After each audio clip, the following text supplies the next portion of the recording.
राजस्थान की राजनीति में बढ़ती हुई उठापटक लगातार सियासत को गरमा रही है। और हाल ही के मुद्दे की यदि बात की जाए तो नरेश मीणा थप्पड़ कांड ने लोगों का ध्यान उपचुनाव के आने वाले परिणामों से हटा के अपनी ओर खींच लिया है। और ऐसा पहली बार नहीं हुआ है जब मतदान के दौरान या फिर नेताओं के राजनीतिक कार्यकाल के दौरान किसी प्रकार के कोई टकराव या फिर ऐसे कोई घटनाक्रम ना देखने को मिले हो। नरेश मीणा ही नहीं बल्कि ऐसे कई राजनीतिक नेता हैं जिनके बहुत से ऐसे किस्से हैं और साथ ही साथ ऐसे बहुत से बेलगाम अफसर भी हैं जो चर्चा में बने रहे। और आज का जो हमारा विषय है, जो चर्चा का विषय है, वो यही है कि बेलगाम अफसर बेसब्र नेता। और इस चर्चा को आगे बढ़ाने के लिए मेरे साथ बीजेपी से प्रवक्ता के रूप में महिपाल महला जुड़े हैं। आपका बहुत बहुत स्वागत है महिपाल जी।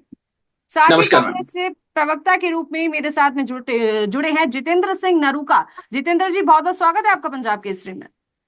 नमस्कार नमस्कार। चलिए इस चर्चा को आगे बढ़ा लेते हैं और बातचीत शुरू करते हैं। मैं लीजा आपके साथ जुड़ी हूं और ओपनिंग नोट की हम लोग शुरुआत करेंगे। बीजेपी से प्रवक्ता हमारे साथ जुड़े आपसे। जी मैम। मैम, राजस्थान में बहुत शांति प्रिय स्टेट के रूप में राजस्थान को जाना जाता है। जी यूपी बिहार जैसी पॉलिटिक्स का राजस्थान की राजनीति में कहीं जगह नहीं है। राजनीतिक दलों में चाहे वो भारतीय जनता पार्टी हो, चाहे कांग्रेस हो, या अन्य कोई भी दल हो, राजस्थान के लोग बहुत शांति प्रिय लोग हैं और यहाँ की जनता चाहती है कि सुचिता की राजनीति राजस्थान में हो। जिस तरीके से नरेश जी वाला जो थप्पड़ कांड है, उसके बाद धीरज गुर्जर जी के जो बयान है और पॉलिटिशियनों के भी समय समय पे एक बाहुबली स्टाइल के जो बयान आते हैं, वो राजस्थान की राजनीति के हिसाब से ठीक नहीं है। साथ ही अफसरों को भी, चूंकि ब्यूरोक्रेट्स के ऑफिस में जब आम नागरिक अपनी फरियाद लेके जाता है तो उनका रवैया भी इतना अड़ियल रवैया रहता है कि जब फरियादी चैम्बर से बाहर निकलता है तो बड़ा हताश और मायूस सा बाहर निकलता है। तो वो जी कंप्लेंट करता है नेताओं को। नेता फिर उसका फायदा दूसरी जगह अफसरों को डरा के और अपने काम निकलवाने में काम में लेते हैं। तो अफसरों को अपनी लाइबिलिटीज को ध्यान में रखते हुए और फरियादियों के साथ किस तरीके से उनको ट्रीट करना है। जी अफसर का मतलब सिर्फ पुलिस महकमा ही नहीं है, हर महकमे के अधिकारी फरियादियों के साथ जिस तरीके का जो व्यवहार करते हैं वो भी न्यायोचित नहीं है। और संविधान के अनुरूप, चाहे वो किसी भी दल का नेता क्यों ना, उनको उसी भाषा का इस्तेमाल करना चाहिए जैसा राजस्थान की राजनीति की परिपाटी रही है। जी, क्या कुछ कहेंगे नरूका जी, ओपनिंग नोट। अभी जैसे बताया महिपाल जी ने कि राजस्थान बहुत ही एक सब स्टेट है, जिसके लिए आप देखिए जब भी यहाँ यूपीएससी या आरपीएस यूपीएससी सेलेक्ट होके आते हैं तो अक्सर राजस्थान को चुना जाता है क्योंकि शांति प्रिय है, भाईचारा कायम रखने के लिए इसकी एक अलग एक अदब, अलग संस्कृति, एक अलग पहचान है।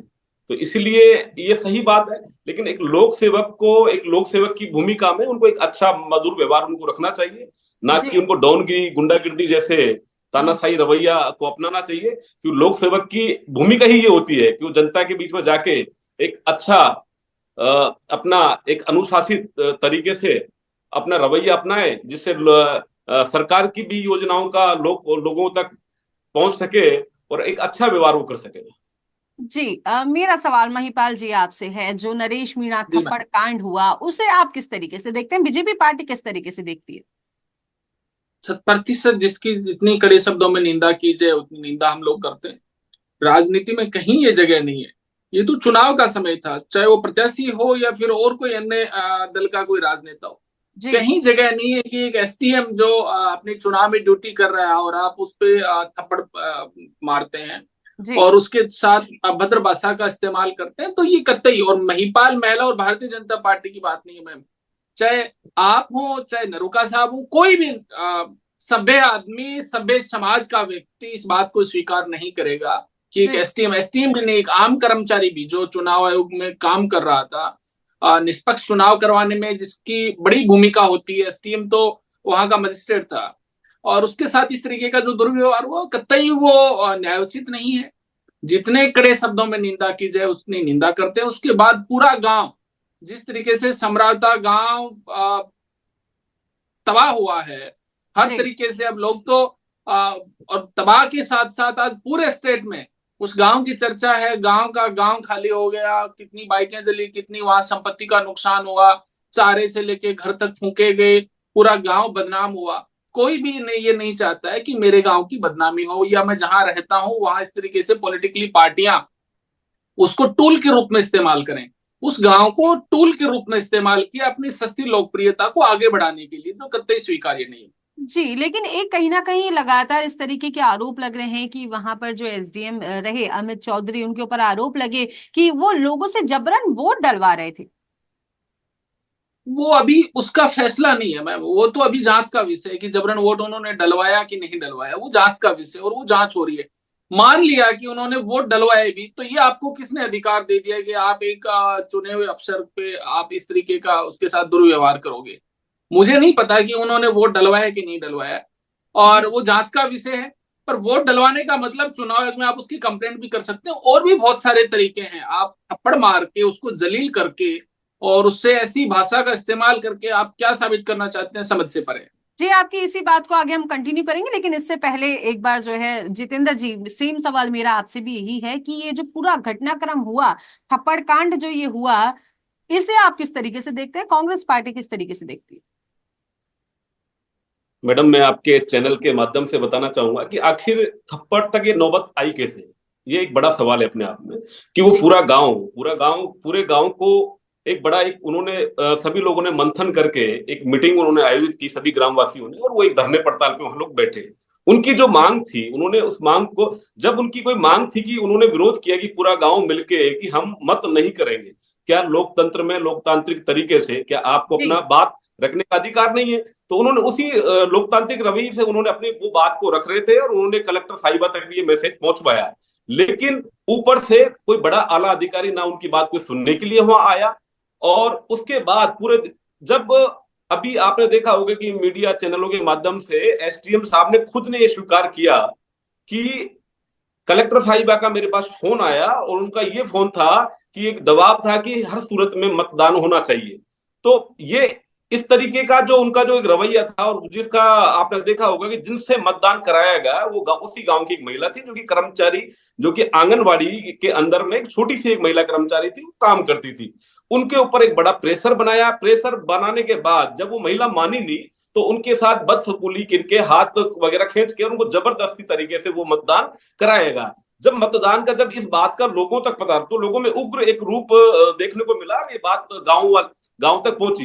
लेकिन नरेश जी को जब पता लगा, तो नरेश जी को ठीक है पता लगा, एक अलग बात थी, उनको भी अपने तरीके से लोकतांत्रिक तरीके से बात रखनी चाहिए थी जी ऊपर आला कमान को या जो भी आपके चुनाव आयोग तक उनको अपनी शिकायत। लेकिन उन्होंने जिस तरीके से हाथापाई की, उसकी मैं भी निंदा करता हूं, कांग्रेस पार्टी भी निंदा करती है कि इसका लेकिन जी अधिकार उनको भी नहीं था। लेकिन एसडीएम साहब को यह अधिकार किसने दिया? जब पूरा गांव उस बात का विरोध कर रहा है, पूरा गांव एक मत है कि हमें मतदान, उससे भी पहले कई सारे इलेक्शन हुए हैं, काफी जगह ऐसा हुआ है कि गांव ने मतदान नहीं किया है। लेकिन ये कौन सा तरीका था कि आप जबरदस्ती तरीके से मतदान कराओगे? इसका मतलब तो यह था कहीं ना कहीं राजनीतिक पार्टी से आप ग्रसित थे, राजनीतिक पार्टियों का आपके ऊपर एक दबाव था, एक मैसेज था, जो जी कि आप उससे ऊपर उठ के आप एक राजनीतिक पार्टी को एक विशेष फायदा देने की एक आप उस फिराक में थे। अन्यथा आपको ये करने की कतई आवश्यकता नहीं थी, जी, आपने जबकि राजनीतिक आपको पार्टी एक की लोक। बात करी। जी, जितेंद्र जी, आपने राजनीतिक पार्टी की बात करी, तो वहीं आप देखेंगे कि गांव में आधी रात को ये पूरा घटनाक्रम हुआ, गाड़ियां जला दी गई, लोगों को नुकसान हुआ, कई लोग घायल भी हुए। लेकिन इसी दौरान एक ये चीज सामने आ रही है कि नरेश मीणा को लेकर बीजेपी पार्टी लगातार इस तरीके की बात कह रही है। कुछ मदन राठौड़ की यदि स्टेटमेंट की मैं बात करूं, मदन राठौड़ कह रहे हैं कि यदि कांग्रेस पार्टी नरेश मीणा पर कंट्रोल रखती तो इस तरीके का घटनाक्रम नहीं होता। जी मैं मदन राठौड़ जी की बात का भी वो जवाब देना चाहूंगा कि इस तरीके से घटनाक्रम नहीं होता। लेकिन ये तो सबको मालूम था ना कि सुबह से लेकर सभी ग्रामवासी वहां बैठे हुए थे। क्या जी उनकी बात को सुना नहीं जाना चाहिए था? क्या क्या कलेक्टर साहिबा को एक डेलीगेशन बनाते या कोई जिम्मेदार एक अधिकारी को वहां भेजते, जिससे ये घटनाक्रम इतना बड़ा ये नहीं हो पाता? जी लेकिन ऐसा क्यों हुआ? आप देखिए, पूरा गांव की गांव जल गया। छोटे बच्चे, बुजुर्ग, महिलाएं, सबके साथ बड़ी बदतमीजी की प्रशासन ने की। प्रशासन किसका था? वो प्रशासन सरकार का था क्या? आखिर ऐसा हुआ क्यों? ये गुंडागिर्दी की नौबत आई क्यों? उनको ये अधिकार किसने दिया कि गांव की गांव आपने जला दिए, मोटरसाइकिल से लेके बड़े साधन तक आपने जला दिए? गांव वाले तो कर नहीं सकते, गांव वाले तो अपने घर को जला नहीं सकते, गांव वाले तो अपने बच्चों के ऊपर हमला कर नहीं सकते। तो लेकिन आप ये इस कह रहे हैं कि तरीके से जो राजनीतिक प्रेशर के चलते ये सब हुआ? राजनीतिक प्रेशर कहो या वहां की जो आला प्रशासन था उनकी मर्जी की गुंडागर्दी कहे अपन कि उनकी उनकी गुंडाई थी, ये तो बीजेपी पार्टी तय करेगी। जी, और मैं तो ये लौटेंगे कहता आप हूँ तक इसके जी। मामले में तो जितेंद्र जी, लौटेंगे बिल्कुल आप सीबीआई तक। सीबीआई में मामला पहुंचना चाहिए, सीबीआई में जांच जानी चाहिए कि जी आखिर ये इतनी बड़ी नौबत आई क्यों। पूरे देश में महिपाल जी। हमारा राजस्थान जी शांति प्रिय प्रदेश के रूप में जाना जाता है, और आज ये इस तरीके से एक्सपोज हुआ कि आप देखिए पूरे नेशनल चैनलों पे इसको दिखाया जा रहा है। जिस जी तरीके उसके कुछ दिन बाद आपने देखा होगा कि अभी एसटीएम जी साहब का भी जितेंद्र कल जी, नेशनल लौटेंगे चैनल दिखा आपके रहे पास, थे। पुनः लौटेंगे एक बार जी, आपके पास। इस आपने जो कुछ भी कहा इस विषय में, महिपाल जी क्या कुछ कह रहे हैं उनका एक बार जो है पॉइंट जान लेते हैं, क्या कुछ कहेंगे सर? मैम, अभी ये जांच का विषय है और जो भी दोषी पुलिसकर्मी हैं, नरूका साहब ने सीधा सीधा सवाल पुलिस प्रशासन पे और सरकार पे खड़ा किया है। मैं उसका जी जवाब देना चाहता हूँ जी कि जांच का विषय है किन पुलिसकर्मियों ने गांव के लोगों के साथ बदतमीजी की, महिलाओं के साथ बदतमीजी की, बुजुर्ग बच्चों के साथ बदतमीजी की। और कांग्रेस पार्टी आरोप लगा रही है कि पुलिस ने ऐसा काम किया होगा। यदि पुलिस ने किया है तो पुलिस की वर्दी की आड़ में किसी भी व्यक्ति को कोई अधिकार नहीं है कि वो गांव में शांति प्रिय बैठे हुए लोगों को जी जाके और उनके साथ बदतमीजी करेंगे। पुलिस को किसने राइट नहीं दिया? जो भी दोषी हैं इसमें, चाहे प्रशासनिक अधिकारी हैं, चाहे पुलिसकर्मी हैं, या फिर और उर्दंगी जो बाहर से आए हुए थे, या कोई प्रायोजित पार्टी के नेता हैं जो बैक सपोर्ट में इस आंदोलन में घी का काम कर रहे थे। इस जो चिंगारी सुबह लगी थी एसडीएम को थप्पड़ मार के, उसमें घी का काम जिन्होंने किया, कोई भी हो, ए से जी लेके जेड तक, उसको उसको उसकी सजा मिलनी चाहिए, वो बचना जी नहीं चाहिए, महिपाल चाहे जी सरकार आपने। का आदमी हो जी चाहे विपक्ष का आदमी हो। महिपाल जी, आप आग में जो है घी डालने वाली बात अगर आप कर रहे हैं तो आप देखेंगे कि एक सांसद जिनका स्टेटमेंट कुछ इस तरीके से आ रहा है, जहां पर वो ये कहते नजर आ रहे हैं कि नरेश मीणा ने जो किया वो ठीक किया, 3-4 थप्पड़ और लगाने चाहिए थे। एक तरफ लोकतंत्र की बातें होती हैं और एक तरफ इस तरीके के स्टेटमेंट सामने आते हैं। मैं हनुमान बेनीवाल की बात कर रही हूँ, जहां पर अनीता मीणा जो अनीता हत्याकांड जो हुआ, अनीता चौधरी का जो हत्याकांड हुआ, जोधपुर की घटना जो हुई, वहां पर धरने में वो शामिल होने पहुंचे थे, जहां पर उनका एक स्टेटमेंट आया, वो ये कहते हुए नजर आए कि नरेश ने जो किया वो ठीक किया, 3-4 थप्पड़ और लगाने थे, मैं अकेला कब तक लोगों को मारता रहूंगा। ये किस तरीके तक जायज है? इस तरीके के स्टेटमेंट कब तक बिल्कुल जायज है? बिल्कुल जायज नहीं है, बिल्कुल जायज नहीं है। वो एक सम्माननीय सांसद हैं और जिस तरीके की भाषा का इस्तेमाल उन्होंने किया, वो एक गुंडई भाषा है और जी जिसको कतई स्वीकार नहीं किया जा सकता। व्यक्तिगत उनका विरोध एसडीएम से हो सकता है, क्योंकि उन्होंने ये कहा कि अमित चौधरी मेरे यहाँ नागौर में एसडीएम रह के गए और मुझे बड़ा जी परेशान किया। जी व्यक्तिगत खुन्नस निकालने के लिए आप जी अधिकारियों को खुलेआम पब्लिकली आप ये कहते हैं कि मैं कब तक पीटता रहूंगा, तो वो उनकी वो तो एक्चुअली क्या है, उनकी पुरानी स्टाइल रही है। माइक के माध्यम से डरा के ब्यूरोक्रेसी से कैसे काम निकलवाना है, ये उनका पुराना अदब रहा है। पर वो जी इस बात को भूल जाते हैं कि वो एक गुंडे नहीं है, वो एक लोकसभा के सांसद है, सम्मानित सांसद है, 2 बार के सांसद है।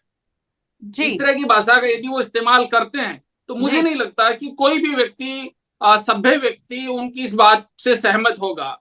जी बिल्कुल उन्होंने ये कहा है, उसकी हम कड़े शब्दों में जितनी निंदा की जा सकती है उतनी निंदा करेंगे कि ये हवा देने का काम ना करें। लेकिन आपको नहीं लगता कि जिस तरीके से अभी देखिए, चलिए बीजेपी की सरकार है, वर्तमान सरकार की बात करें या इससे पहले पूर्ववर्ती सरकार की मैं बात करूं, ऐसा नहीं है कि ये किस्सा पहली बार हुआ है। कई ऐसे राजनीतिक जो है नेता रहे हैं जिन्होंने कई बार अपने समर्थकों तक को जो है पीटा है, और कई वीडियोस भी सोशल मीडिया पे वायरल हुए। तो किस तरीके से देखते हैं नरूका जी? क्योंकि अगर देखें, हनुमान बेनीवाल उनके भी कई जो है वीडियोस वायरल हुए जिसमें वो अपने समर्थकों को ही जो है पीटते हुए नजर आ रहे हैं। वहीं किरोड़ी लाल मीणा की बात करें तो वो भी काफी ज्यादा एग्रेसिव नेचर के रहे हैं, तो उनके भी कई तरीके के ऐसे किस्से सामने आए। किस तरीके से देखते हैं जितेंद्र जी? कांग्रेस पार्टी सिरे से खारिज करती है ऐसी भाषा का, और लोकतंत्र में इन शब्दों की कोई जगह नहीं होती कि आप जिस तरीके से आप एक हनुमान जी बहुत एक जिम्मेदारी एक पद पे हैं, 2 बार के वो सांसद है और बड़े नेता हैं, और मेरे से ज्यादा तो बहुत अच्छे से अभी महिपाल मेला जी उनके बहुत अजीज करीबी रहे हैं, तो ये बहुत अच्छे से जानते हैं। लेकिन इस तरीके की भाषा बिल्कुल ही निंदनीय है, ऐसी भाषा को कोई जगह नहीं है। दूसरा कि इस तरीके से जब ये घटना घटित होती है तो ये बड़ा बड़ा ही ये बड़ी तकलीफ होती है कि इस तरीके की भाषा में लोकतंत्र में अपन इस तरीके की बात, एक अच्छे व्यवहार, एक अच्छे समाज के निर्माण की बात करते हैं, तो ये ऐसा नहीं हो सकता। लेकिन बार बार जब ये बात आती है कि जिस तरीके से गुंडई, तो मैं ये कहना चाहूंगा कि अधिकारियों को भी अपना एक रवैया जो है वो एक लोक सेवक के रूप में उनको भेजा जाता है और उनकी एक जिम्मेदारी होती है कि एक अच्छा शासन वहां दे, पब्लिक के बीच में अच्छे तरीके से वो डील करें, अच्छा व्यवहार बनाए, जिससे ऐसी नौबतें नहीं आ सके। लेकिन अभी भी अधिकारियों पर लगाम लगना बहुत जरूरी है। आप देखिए इस पूरे कांड में सरकार ने अभी तक कोई जिम्मेदारी नहीं ली है, ना कोई इन्होंने कोई कमेटी गठित करी है एसडीएम कि अमित जिसकी चौधरी वजह से। एसडीएम अमित जी चौधरी का एक वीडियो जो है तेजी से सोशल मीडिया पे वायरल हो रहा है। हालांकि वो वीडियो अभी का नहीं है, इस घटनाक्रम से पहले का है, जिसमें वो लोगों को, जो गांव के जो लोग हैं, उन्हें धमकाते हुए नजर आ रहे हैं, बहुत ज्यादा बुलंद आवाज में बात कर रहे हैं, उन्हें डराते हुए नजर आ रहे हैं। उसको किस तरीके से देखते हैं? क्योंकि अफसर जो है लगातार जिस तरीके से अपना एक हठी रवैया अपना रहे हैं, तो कहीं ना कहीं जनता का पर भी इस चीज का काफी ज्यादा फर्क पड़ता है। वो वीडियो मैंने देखा है, वो बहुत कोई लंबा पुराना समय का नहीं है, दिवाली के नजदीक का वो बिल्कुल जी वीडियो। जिस तरीके से अपनी डॉनगिरी, दबंगता एक अधिकारी के रूप में वो प्रदर्शित करना चाह रहे हैं कि जी आप देखिए कि गांव के अंदर भोले वाले किसान लोग रहते हैं, जी उस उनकी आशा को सुनने के बाद भी वो लोग उनको बार बार साफ साफ कर रहे हैं। तो जी आप देखिए कि पढ़े लिखे व्यक्ति में और गांव के जो बेचारे गरीब जो लोग हैं, या ये कई अनपढ़ लोग हैं जिन जो कि साधन रहित रहे, उसके बाद भी वो किस तरीके से उनका आदर सत्कार के सहित बात करें। और दूसरी तरफ जो एसडीएम, जिनको एक तहसील का उनको एक एसडीएम बना के वहां भेजा है, लोक सेवक जी के रूप में उनको वहां भेजा है कि, जी लेकिन उन्होंने जिस तरीके से दबंगता दिखाई और उनका बार बार ये भी कहा कि मैं तुम्हें बार बार पिटाई भी करूंगा, उसके जी बाद भी ये सब जो उनकी भाषा है, आपने देखा है कि मीडिया में प्रकाशित हुआ है, टीवी चैनल में हुआ है, उसके बाद भी राजस्थान सरकार का इस पे अभी तक कोई कोई जवाब नहीं आया, ना कोई एक्शन आया है इस तरीके। और ये वही अधिकारी है जो अभी 2 दिन पहले समराबाद, जिसकी वजह से ये गांव और पूरा जिला पूरे देश में बदनाम हुआ। तो इससे हम ये अनुमान भी लगा सकते हैं कि कहीं ना कहीं ऐसे अधिकारियों को के ऊपर एक जांच बैठनी चाहिए। इनका व्यवहार, इनको पोस्टिंग देने से पहले इनका जो पहले का जो एक रिकॉर्ड होता है उसको देखना चाहिए, परखना चाहिए, क्योंकि आम जन के बीच में अच्छे लोग जो हैं, अच्छी इमेज जिनकी है, उन लोगों को बीच में भेजना चाहिए, ना कि वहां ग्रामीणों के बीच में, गरीब दबे कुचलों के बीच में वहां दबंगता, दादागिरी, डॉनगिरी जी अपनी दिखाए महिपाल और जी अपने आप को सवाल, एक जी महिपाल जी प्रदर्शित सवाल करें, मेरा तो ये आपसे है शोभा नहीं कि देता। नरोत्तम मैं सरकार ऐसा को नहीं बताना चाहूंगा इस मामले में, ऐसा सरकार को निवेदन करना चाहूंगा कि जी ऐसे अधिकारियों पर एक्शन ले। अभी तक एक्शन क्यों नहीं लिया गया? महिपाल जी कुछ चलो कह रहे हैं आप? समराप्त जी वाले में तो नरेश मीणा का हो लौटेंगे, सकता है, लौटेंगे लेकिन नरूका जी, से लौटेंगे आप उनका तक। नीति महिपाल ये जी भारतीय कुछ कह नहीं रहे पुराने, हैं? मिला। मैं उसी पे आ रहा हूँ। जी महिपाल जी। ये पहली ये नरोका साहब, ये पहली फील्ड पोस्टिंग नहीं थी अमित चौधरी की। कांग्रेस कार्यकाल में भी वो एसडीओ रहे हैं, कई जगह एसडीओ रहे हैं, और भारतीय जनता पार्टी के शासनकाल में भी वो एसडीओ रहे हैं। रही बात किसी उनका, किसी जैसा सरकार में उनका क्यों ना रहे हो, उनका किसी जो भी सरकार व्यवहार में है, क्यों ना रहे। मैं उसी पे आ रहा हूँ। उनका जो व्यवहार है वो सभ्य और शालीन व्यवहार प्रतीत नहीं होता है। जिस तरीके के उनके वीडियो आ रहे हैं, जिस तरीके का उनका पुराना ट्रैक रिकॉर्ड रहा है, सरकार के 100% पूरा संज्ञान में है। जल्दी आपको ऐसा कोई भी ऑफिसर जिसकी जनता के प्रति जो तय जवाबदेही होता है और उस पर वो खरा नहीं उतरे, वो एक टसन के साथ बात करे और आम नागरिकों को धमकाने और गुंडे की भाषा का इस्तेमाल करते हुए उन्हें धमकाने का प्रयास करे, ये कतई स्वीकार्य नहीं है। इसमें सरकार चाहे किसी भी दल की क्यों ना हो, लेकिन महिपाल उनकी जी जितनी बीजेपी, भी जी उनका जितना भी जो पुराना ट्रैक रिकॉर्ड रहा है, पूरा सरकार का पूरी उस पर नजर है, जी और उसकी इन्वेस्टिगेशन करवा के, और सरकार आगे से आप देखना, ऐसे किसी भी ऑफिसर को फील्ड पोस्टिंग देने से लेकिन पहले उनका बीजेपी पूरा ट्रैक सरकार रिकॉर्ड पर देखना। लगातार आरोप लग रहे हैं महिपाल जी की जब से बीजेपी सरकार आई है 11 महीने का समय बीत चुका है। और साथ ही साथ आप ये देखें कि दो तरीके की चीजें सामने आ रही हैं। एक पहला सवाल ये उठ रहा है कि जो बीजेपी सरकार के अंदर जो विधायक हैं, विधायकों की नहीं सुनी जा रही है। दूसरी बात ये कि जब से बीजेपी की सरकार आई है, दबंगाई अफसरों की ज्यादा बढ़ गई है। ऐसा नहीं है, जीरो टॉलरेंस की नीति पे हम लोग काम कर रहे हैं। विधायकों की आप बात कर रहे हैं, मैं तो कह रहा हूं कि आम व्यक्ति जो गांव ढाणी में बैठा है, वो भी अपनी फरियाद पूरे कॉन्फिडेंस के साथ सरकार के सामने रख रहा है। कहीं जी किसी तरह की कोई खामी है, जो कम्युनिकेशन गैप है, चाहे वो ब्यूरोक्रेट्स के माध्यम में हो, चाहे हमारे पॉलिटिशियनों के बीच में हो, चाहे संगठन के बीच में, उस सरकार और जनता के बीच के उस गैप को, यदि किसी कारण से कोई गैप आया है, तो उसको भी हम लोग पाटने का काम करेंगे। और राजस्थान की सरकार पूर्णतः कृत संकल्पबद्ध है कि हमारा जो शासन है वो बेहतरीन शासन मिले, राजस्थान राज्य देश के अग्रणी राज्यों में शामिल हो, क्राइम, करप्शन, इन पे हथौड़ा चले। क्राइम के रूप में राजस्थान में जीरो टॉलरेंस की नीति पे सरकार काम नरेश कर मीणा रही के है। समर्थन की हम बात हो देख रही रहे है, हैं आप कि किस देखिए। तरीके से जी रोज डे बाई डे हथौड़े चल रहे हैं और डेली गिरफ्तारियां हो रही हैं। हेल्थ सिस्टम, एजुकेशन सिस्टम, सारे इंफ्रास्ट्रक्चर, महिपाल जी, एग्रीकल्चर सिस्टम सब लोग मजबूत बने। विरोध प्रदर्शन कर रहे हैं, लोग विरोध प्रदर्शन कर रहे हैं महिपाल जी। लोग लगातार जो है कई लोग हैं, चाहे आप बात करें भरतपुर की या बाकी जिलों की, कई लोग जो है सड़कों पर उतरकर विरोध प्रदर्शन कर रहे हैं और नरेश मीणा की रिहाई की बात कर रहे हैं। तो वहीं आप देखेंगे कि एक तरफ किरोड़ी लाल मीणा का एक स्टेटमेंट सामने आया था, जहां पर पहले तो वो लोगों के पक्ष में बोलते हुए नजर आए थे। उन्होंने कहा कि पुलिस की कार्रवाई गलत हुई। अब वो फिर से जो है उनके जो स्टेटमेंट्स हैं वो डगमगा रहे हैं, अपनी अपने स्टेटमेंट से पीछे हटने की कोशिश कर रहे हैं। मैं किस वो तरीके से देख रहे किरोड़ी हैं जी? डॉक्टर साहब ने जो स्टेटमेंट दिया है उसका जवाब तो डॉक्टर साहब ज्यादा बेहतर तरीके से देंगे। लेकिन मुझे पर लगता है कि एक अभी सरकार मैं के अंदर उसी एक पे आ रहा हूँ। कैबिनेट मंत्री जी, मैं एक उसी पे आ कैबिनेट रहा हूँ। मंत्री की एक अपनी समाज जिम्मेदारी होती है, जो एक, पूरी जिम्मेदारी का सुनिएगा, निर्वहन कर जो रहे हैं। पूरी आज पार्टी को रिप्रेजेंट करता है। आज दोपहर को ही अपने अपने दो मंत्री साथियों को लेके उन्होंने प्रेस कॉन्फ्रेंस की है। जी 100% उन्होंने इस बात को स्वीकार किया है और मीडिया के माध्यम से जनता को आश्वस्त किया, समरावता की जनता को, कि उनका जो भी नुकसान हुआ है, जिस भी तरीके का नुकसान हो, उसकी पूरी भरपाई महिपाल माननीय जी, मुख्यमंत्री जी से नुकसान मिलकर हम लोग करवाने मुआवजे का की काम बात, करेंगे। नुकसान मुआवजे की बात दूसरा पहलू है, लेकिन यदि पहले पहलू की बात की जाए, जब किरोड़ी लाल मीणा मौके पर पहुंचे तो वो एक तरफ तो बोलते हुए नजर आए कि पुलिस ने जो घटना हुई उसमें कहीं ना कहीं लापरवाही बरती और कहीं ना कहीं दोष वो लगाते हुए नजर आए। लेकिन अब एक बीइंग अ कैबिनेट मिनिस्टर वो कहीं ना कहीं आप बीजेपी सरकार को रिप्रेजेंट कर रहे हैं, तो मुझे लगता है शब्दों का बेहद ज्यादा मोल है, शब्दों का अपना एक मूल्य है। तो इस तरीके के स्टेटमेंट्स देना कितना जायज है? मैं यही कह रहा हूं कि डॉक्टर साहब ने जो भी स्टेटमेंट दिया है, कतई मुझे ये नहीं लगता है कि वो स्टेटमेंट गरिमा के खिलाफ है, ना पुलिस प्रशासन के खिलाफ है, और जन भावनाओं के अनुरूप दिया गया स्टेटमेंट था। आप हम सभी लोग ये चाहते हैं कि नुकसान की, समरावता के लोगों के हर तरीके के नुकसान की भरपाई हो। जी जो भी दोषी अधिकारी, दोषी पुलिसकर्मी है जिसने हमारी माता बहनों, छोटे बच्चों, बुजुर्गों के साथ जो बदतमीजी की, उनको कड़ी से कड़ी कानून के अनुरूप सजा मिले।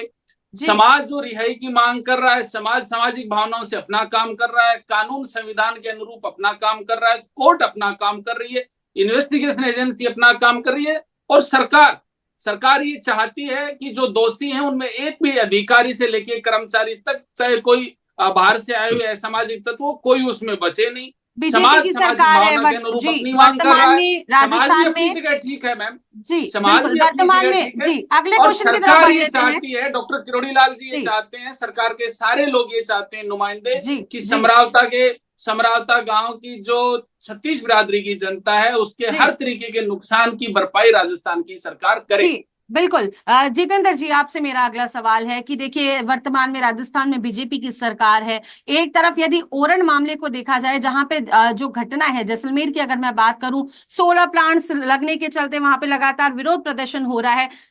रविंद्र सिंह भाटी का जब पुलिस प्रशासन की मौजूदगी में लोगों को गाड़ी से उतार लेना कितना सही है, कितना जायज है? क्योंकि लगातार आप देखेंगे कि जब पुलिस प्रशासन अपना काम कर रहा है, उस बीच जो है एक, ये कहें कि जनता के बीच रहने वाला नेता, या फिर ये कहें कि शिव विधायक जीप से लोगों को नीचे उतार लेते हैं। किस तरीके से देखते हैं? देखिए मैडम, सरकार का फेलियर आप देख ही रहे हैं। जिस तरीके समरावता एक अपने आप में बहुत बड़ा एक एग्जाम्पल हो गया। दूसरा, आपने रविंदर सिंह भाटी को लेके कहा जी कि रविंदर सिंह भाटी को किसने अधिकार दिया है? जी यदि उनको अपने अपने समर्थक, अपने प्रशंसकों को छुड़वाना था तो वो जाके थाने जाके अपनी बात रखते जी और उसके बारे में जानकारियां जुटाते कि आखिर क्यों पुलिस पकड़ के ले गए। लेकिन सरकार का कोई लगाम नहीं है, ना प्रशासन पे है, ना अपने नेताओं पे है। कभी भाजपा सरकार के शिक्षा मंत्री कहीं कुछ बोल जाते हैं, कभी इनके वो अधिकारी जो सरकार है के वो विधायक नहीं है, वो सी विधायक है, भारतीय जनता पार्टी के विधायक नहीं है नरुका साहब। वो मेला साहब, इंडिपेंडेंट शिव से चुन के आने वाले विधायक है, मैं, भारतीय मैं जनता उनका पार्टी पक्ष के नहीं विधायक कर नहीं रहा। सर। मैं उनका पक्ष नहीं नहीं, कर आप रहा। मैंने सरकार की कहा बात कर रहे हैं सर। सरकार ने उनको संज्ञान लिया है ना, मुकदमा दर्ज हुआ है, सीआईडीसीबी में जांच गई है। रविंद्र जी ने जिस तरीके का जो कानून को डराने का काम किया है, उसके खिलाफ सरकार ने मुकदमा दर्ज किया है ना। मैं वही कह रहा हूं, उनको कतई अधिकार नहीं है इस तरीके से। यदि उनको लगता है कि किसी कारणवश पुलिस ने उनके समर्थकों को, ये गांव वालों को लेके जाती है, तो वो थाने में जाते, आला अधिकारी से अपनी बात रखते और कारण पूछते कि पुलिस उनको लेके क्यों आई। लेकिन आप देखिए कि ब्यूरोक्रेसी पे सरकार का कोई लगाम नहीं है, मंत्रियों पे कोई लगाम नहीं है। सब लोग, सीएम साहब अभी तक पूरे समरावता वाले प्रकरण में अभी तक क्या आपने कमेटी बनाई? आप अभी किरोड़ी लाल जी लेकिन के बड़ा सवाल तो स्टेटमेंट को कहीं ना लेकर कहीं ये उठ रहा है, बड़ा सवाल तो ये उठ रहा है कि कहीं ना कहीं जो वर्तमान जो सरकार है वो पुलिस प्रशासन, कहीं ना कहीं उसकी कार्रवाई पे सवाल उठ रहा है। जब पुलिस प्रशासन काम कर रहा है तो पुलिस प्रशासन को काम नहीं करने दिया जा रहा है। कोई भी राजनीतिक नेता जो है, चाहे वो शिव विधायक की मैं बात करूं, वो लोगों को जीप से उतार लेते हैं, अपने समर्थकों को, अपने प्रशंसकों को गाड़ी से उतार देते हैं। तो ये आप कहीं ना कहीं आपको नहीं लगता कि ये बीजेपी का फेलियर है? नहीं, आखिर ऐसी परिस्थिति क्यों बनी? ये अपने आप में बड़ी बात। आखिर ऐसी एक कैबिनेट मंत्री, राजस्थान के सीनियर वयोवृद्ध नेता, जी वयोवृद्ध नेता जब गांव में जाके इस बात को देखते हैं, वहां का पूरा सब देखते हैं, वो एक्सेप्ट करते हैं कि पुलिस ने इस तरीके से नरसंहार किया। और उसके बाद उन्होंने एक बात और कही, उन्होंने कही कि मैं सरकार के नुमाइंदे के तौर पर नहीं आया हूं, मैं सरकार के नुमाइंदे के तौर पर नहीं आया हूं, मैं जनप्रतिनिधि के तौर पर नहीं आया हूं, मैं एक समाज का व्यक्ति हूं, मुझे पता लगा, मुझे दुख तकलीफ, उसके बाद आया हूं। अब आचार संहिता भी खत्म हो चुकी है, इलेक्शन भी हो चुका है, क्या सरकार ने इसके ऊपर कोई रिव्यू मीटिंग ली, क्या एक्शन लिया? किरोड़ी लाल जी मीणा उस समुदाय से बिलोंग करते हैं, उस तबके से बिलोंग करते हैं, उनको दुख तकलीफ है, इसलिए वो खुद आगे से जा रहे हैं।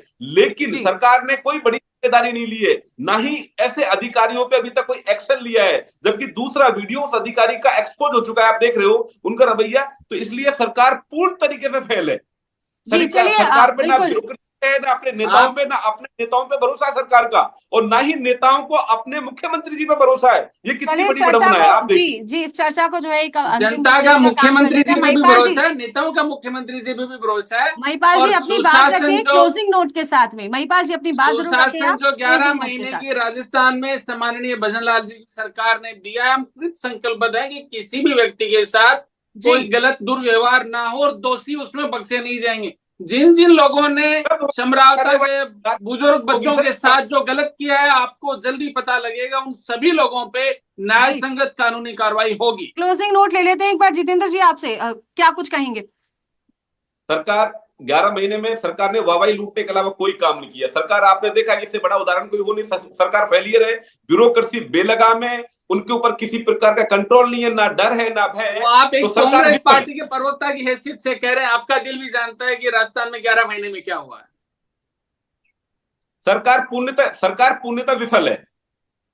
ये आप दिल से नहीं, दिमाग से कह रहे हैं। मैं भी चलिए इस ये बात तो को चर्चा का समझता विषय हूं है, कि तो 11 देखिए महीने का चर्चा तो शासन लंबी कैसा चलती रहा। रहेगी, समय का थोड़ा अभाव है। और मैं लीजा आपसे इजाजत जरूर लेना चाहूंगी। बीजेपी प्रवक्ता हमारे साथ महिपाल जी जुड़े थे, आपका बहुत बहुत शुक्रिया। और साथ ही साथ थैंक कांग्रेस यू। प्रवक्ता जितेंद्र जी, आपका बहुत बहुत शुक्रिया।